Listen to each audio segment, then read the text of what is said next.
नमस्कार सर। नमस्कार। सर आपका क्या नाम है? मेरा नाम डॉक्टर बजरंगी शर्मा।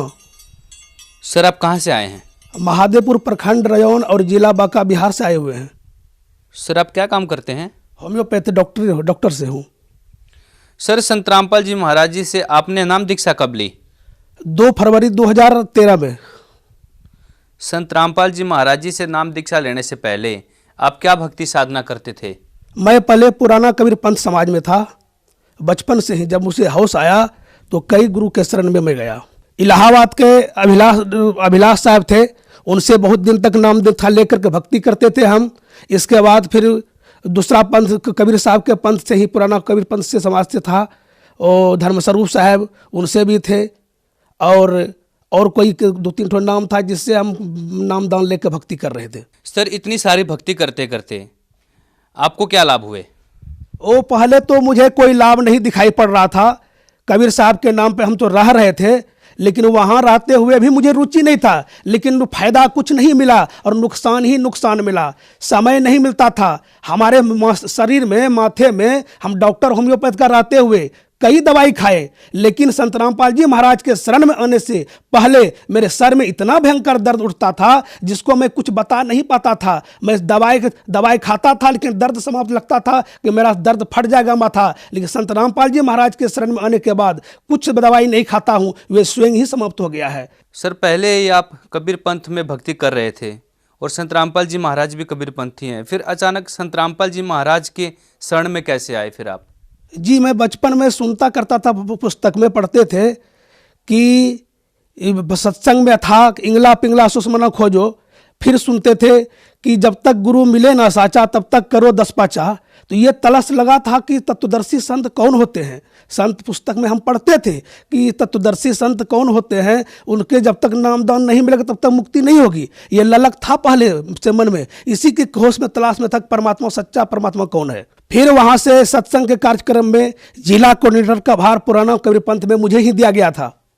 तो उसमें बीच में हमको संत रामपाल जी महाराज का एक पर्ची मिला जिसमें अवश्य जानिए लिखा हुआ था। उस पर्ची को मैंने देखा, उसमें सारे प्रश्न को मैंने पढ़ा।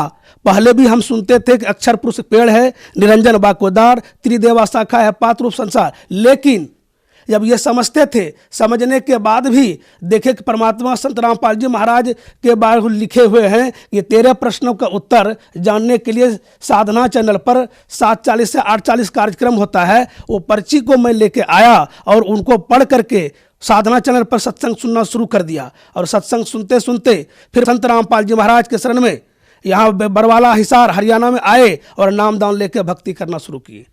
सर उस पर्ची में ऐसा क्या लिखा था कि आपके जीवन में बदलाव आया, फिर आप संत रामपाल जी महाराज जी के शरण में आए? उसमें लिखी किस बात से आप प्रभावित हुए?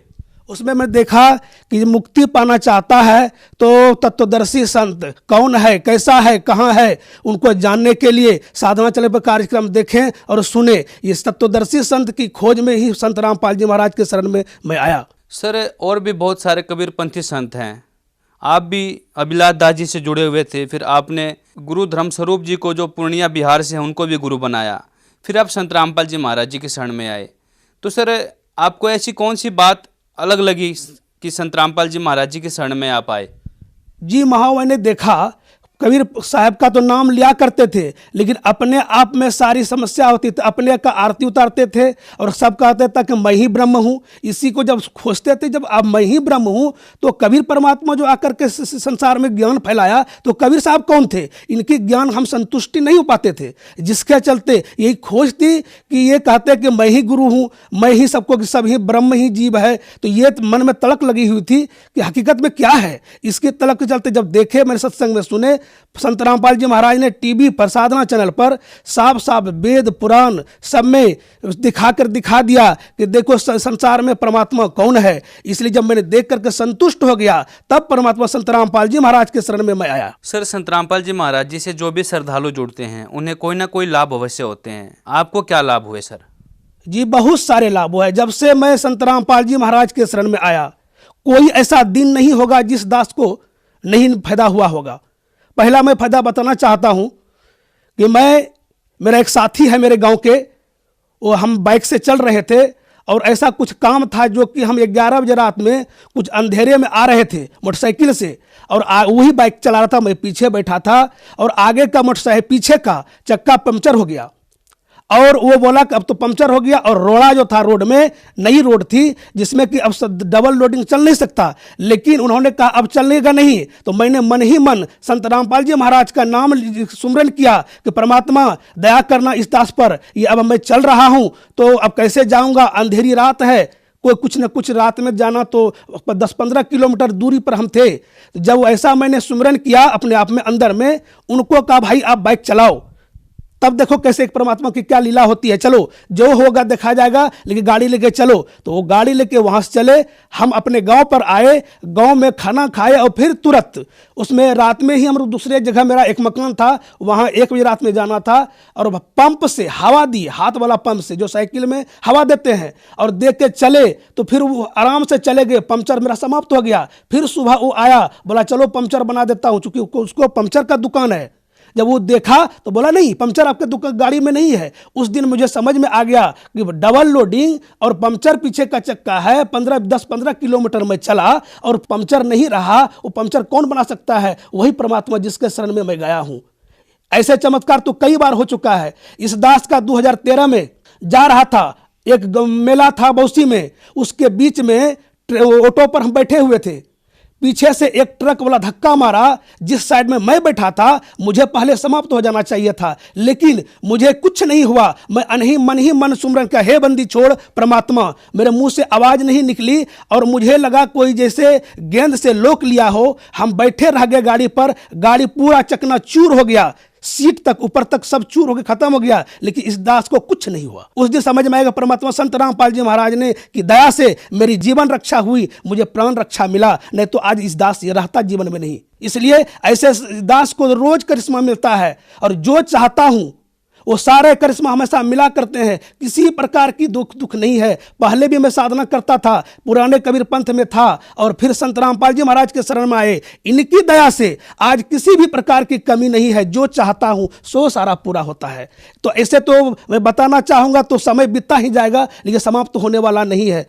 ऐसे रोज मेरे पास अब जो चाहता हूं मैं, कल किसी को कुछ करना होता है, संत रामपाल जी महाराज की दया से इस दास को मुझे कोई चिंता नहीं है। मेरी चिंता संत रामपाल जी महाराज को है, वो कैसे व्यवस्था करते हैं, कैसे क्या करते हैं, नहीं करते हैं, वो उनके हाथ में मैं सौंप दिया हूं।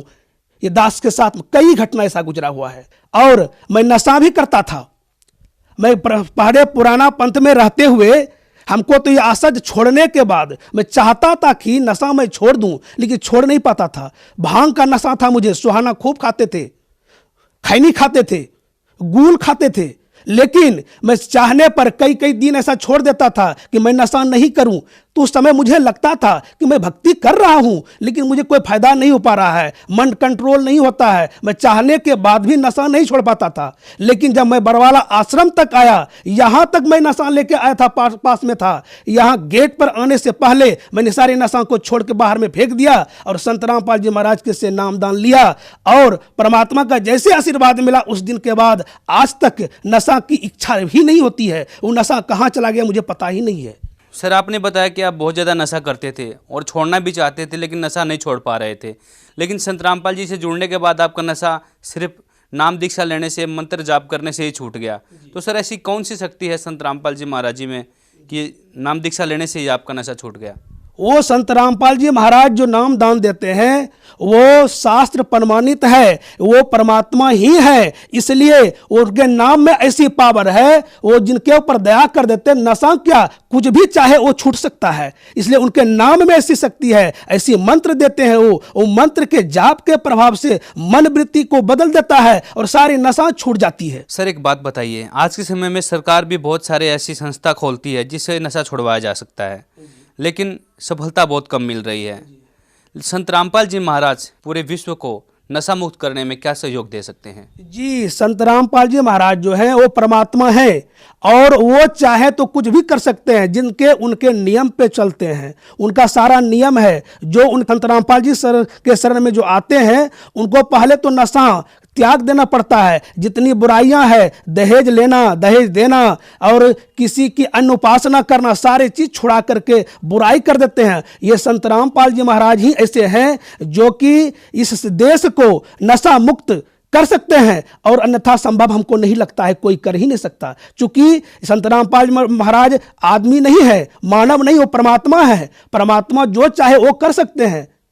मुख्य काम तो यही है, और ये ही चाहेंगे तो इनके शरण में जो जो आता है वो नशा को त्याग देता है, और नशा त्याग करके वो सारी बुराइयों को छोड़ देता है। और बिना इससे ये ही चाहेंगे तो पूरे विश्व को ये क्या कहते हैं, नशा मुक्त अभियान को चला करके नशा मतलब समाप्त कर सकता है, और सरकार नहीं कर सकती। ये दास, ये बजरंगी शर्मा, बजरंगी दास आपके सामने प्रमाण है कि ये नशा चाहने के बाद भी नहीं छोड़ सकते थे, लेकिन संत रामपाल जी महाराज के शरण में आए और विश्व के सभी कोई आकर के नाम दान लेकर ही इसको नशा को छोड़ सकता है। जिस प्रकार ये दास अभी प्रमाण है, हमने प्रमाण करके मुझे पता चल गया कि नहीं, कि जब हम पहले चाहने के बाद नहीं छोड़ सकते थे, लेकिन इनके शरण में जो मैं आया, इनकी कृपा से, इनकी जो जाप से ये मेरा नशा का लत मेरा समाप्त हो चुका। और ये मैं चाहता हूं कि पूरे विश्व इनके शरण में आकर के नाम दान लेकर भक्ति कर सकता है, तो उनका नशा सारा छूट सकता है, उनका उजड़ा हुआ परिवार बच सकता है। मैं देखता हूं समाज में सारा बिखरा हुआ है, समाज किसी का पत्नी में प्रेम नहीं है, नशा पी करके परेशान कर देता है समाज वाले को, घर वाले को। लेकिन उनसे जो मुक्त होना चाहते हैं वो संत रामपाल जी महाराज के चरण में आकर के उनसे नाम दान लेकर के उनसे भक्ति करें, तभी से कल्याण हो सकता है, अन्यथा संभव नहीं है। सर, आज के समय में संत रामपाल जी महाराज जेल में हैं, और जेल में होते हुए भी संत रामपाल जी महाराज की लोकप्रियता दिन प्रतिदिन बढ़ रही है, उनसे श्रद्धालु जुड़ रहे हैं। तो सर, इसके पीछे क्या कारण है? इनके पीछे जेल में जाना कोई गुनाह नहीं है, वो तो नए इतिहास रच रहे हैं। जेल में जाके दिखा रहे हैं कि देखो, ऐसे जेल में तो कृष्ण भी गए थे, जन्म उसका जेल में ही रहा था, तो उससे जेल जाने से कोई गुनाह नहीं है। उनके इसलिए लोकप्रियता बढ़ते जा रहा है कि उनसे नामदान लेकर लोगों को फायदा होते जा रहा है, नशा छूट रहा है। उनकी लाइलाज बीमारी है, भयंकर से भयंकर, कैंसर से कैंसर बीमारी, एड्स की बीमारी, लाखों प्रमाण है पूरे विश्व में जो उनसे छूटते जा रहा है। इसलिए लोकप्रियता लोग देख करके, अब समाज पढ़ा लिखा है, मूर्ख नहीं है, तो जो देखता है, जो समझता है, शास्त्रों में प्रमाणित देख लेता है कि वेद में, पुराण में, गीता में, बाइबिल में सारे प्रमाण दिए हुए हैं कि संसार में कबीर साहब भगवान है। ये सनातन धर्म, ये सब मुख्य भक्ति है, इस भक्ति को करनी चाहिए। इसलिए लोग देख करके मिलाते हैं और तुरंत संत रामपाल जी महाराज के शरण में आ रहे हैं, और संख्या बढ़ते जा रहा है। इसलिए तो मैं सबसे प्रार्थना करूंगा कि विलंब ना करें, ये लोकप्रियता देखते बढ़ते इसलिए जा रहा है, समझिए, और अपना भी कल्याण कराइए। सर, जो श्रद्धालु आपको देख रहे हैं, आप उन्हें क्या संदेश देना चाहेंगे? जी, मैं पुराने कबीरपंथ समाज को और जो जो इस चैनल को देख रहे हैं उनको मैं प्रार्थना करता हूं कि आप नकली पंथ को छोड़ दीजिए। मैंने करके देख लिया, और आकर के अपना जीवन कल्याण करवाना चाहते हैं तो चैनलों पर जो प्रोग्राम चलता है, जो आप लोग देख रहे हैं, नीचे पट्टी आती है, उन पर मोबाइल नंबर लिखा हुआ है आश्रम का, उस पर नंबर लगा करके और बात करके अपने क्षेत्र में जो नामदान स्थल है उनका पता करके नामदान स्थल पर जा करके और नामदान लेकर अपना कल्याण करावें। बहुत बहुत धन्यवाद सर।